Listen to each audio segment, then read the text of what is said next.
snakes. Now he's taking my hook stick away from me, so we'll just let him get comfortable. We'll start to bleed out your eyes, out your nose, out your, all of those things. Blood will come out of them. Okay, welcome back to the jungle, guys. Now today I've got a really special little go away bugs, not filming about you. Anyway, welcome to Africa. We are going to be taking out a Boomslang and a green mamba, two of the most misidentified snakes.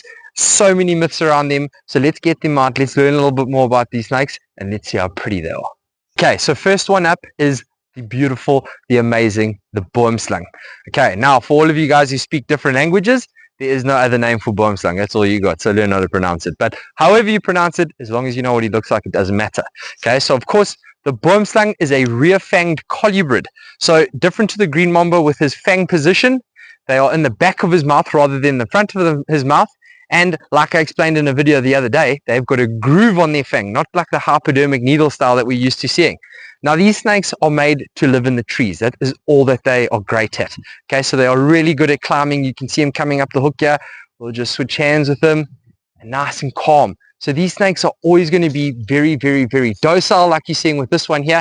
He is a captive bred one, but that doesn't really make too much of a difference because we know snakes don't have a frontal lobe. So no big difference with that. But you can see he's moving around. He's just trying to figure out what's going on. And one of the most key identifying features of the snake is his eyes. Have a look at the size of those peepers on that snake, right? Massive, massive eyes. Now, a lot of people there, he's opening his mouth a bit. Maybe he's getting a little bit irritated with us, so we're just going to let him move on. Most people will say to you that the best way to identify a Boomslang is by looking at the eyes. Now, here's a little problem that I've picked up. If you're scared of snakes, all of them have big eyes to you. Okay, so not a great way to identify them. If you are comfortable around snakes and you've seen a couple of them, then yes, for sure, they do have much bigger eyes than the rest of the snakes. However, I find a better way to try and identify these snakes is by having a look at his scales. So Becca can come up nice and close here. Let's get him in the sun so you can see him really nicely. Have a look at those scales. Now, when I get over to the green mamba, you'll see the difference. This guy's got a keeled scale, so a little ridge in the middle of each scale, making it give a rough appearance. Now, the other problem with Boomslang is that when they are born, they come out a brown color with these bright green emerald eyes. I think they're so stunning when they're young. And as they grow up, they go through something called octogenetic color change. So basically, once they reach maturity, they start to change into their adult colors. Now, like birds, Boomslang, the males are exceptionally pretty. So like this one here, you can see he's got that really light green on the bottom and a dark green on the top.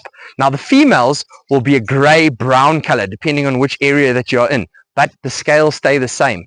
So color, I always say to people, not a great way of trying to identify a snake. Rather look at the characteristics of the animal.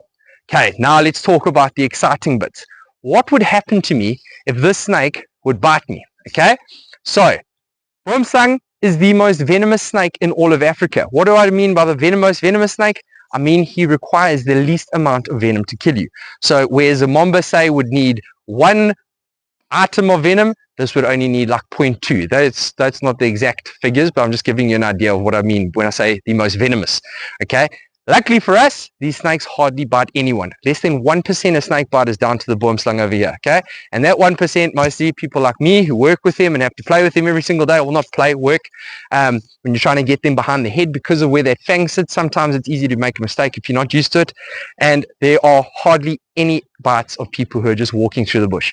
One of the big myths about these snakes is that they'll wait in the top of the tree, and as you walk underneath the tree, he'll try and bite you on your head. So you put a big pot of boiling hot porridge on top of your head.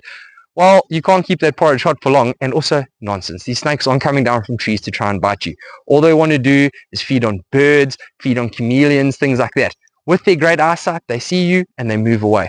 Now their venom, if it does bite you, and you're one of those really unlucky people, he has got a hemotoxic venom. Hemotoxic means it affects your blood. So basically what happens with this snake is slowly over time, your blood will get thinner and thinner. You'll start to bleed out your eyes, out your nose, out your, all of those things. Blood will come out of them, okay? But that takes a very, very long time. The venom is very, very potent, but it's very slow acting. So deaths from these snakes generally around 6 to 14 days is where you're looking at the deaths happening. But like I say, luckily the snake, oh, there's a big yawn. Did you see his fangs? I saw them quite nicely. He was facing me. But you can see the snake is very calm, all chilled out. He's having a yawn. So let's put him back and let's go over to the next one, the green mamba.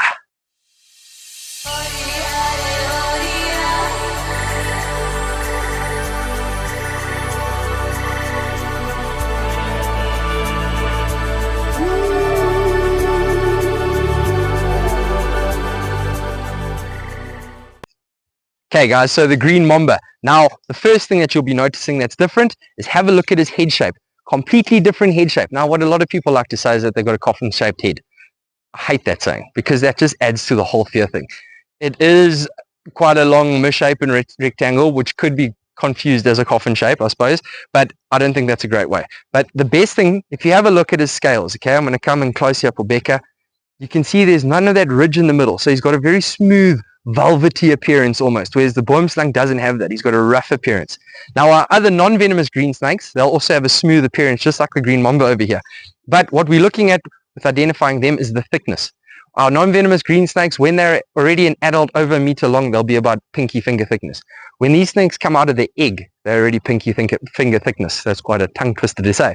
But if you are seeing a large green snake with a broomstick handle width on him, so I mean, depends on which broomstick, but thicker than your pinky basically, generally it's going to be a green mamba or a boomslang. We went through how to identify the boomslang. Green mamba, again, pure green, no spots, no colors. I mean, you can see on him in some places he's got a bit of yellows and a bit of blues, but that just comes with age. That's just a bit of scarring and all sorts of different things. So they'll never have any spots. The other great way to tell the difference between a green mamba is have a look in between his scales. Now, especially once he starts getting a little bit annoyed, what will happen is he'll inflate himself up and then you see that black in between the scales. Now, as far as venom goes, this guy is a neurotoxic snake. So neurotoxic attacks the brain, different to the boomslang that attacks the blood. Even though he is not as venomous as the boomslang, meaning he needs a lot more venom to put into you to kill you, his venom is a lot more effective. So a boomslang bite, we said around 6 days to 10 days before you die. With this guy here, around 2 hours to 2.5 hours. So it's a much quicker acting venom. Again though, this snake very reluctant to bite. Any of your green snakes that stay in trees, they're going to use their coloration to hide away. They don't need to be big, aggressive, flashy snakes that open their mouths and spread hoods or anything like that, because if you can't find them, you can't fight them. Okay, so I hope this video has helped you guys a bit and that you can identify boomslang and green mambas a little bit easier. And if you already knew how to, well then, just appreciate the beauty of the snake. If you guys like that video, please make sure, hit that like button. You don't agree? Hit that like button, hit the subscribe button, and we can keep putting out more content like this. But how beautiful is that snake, guys?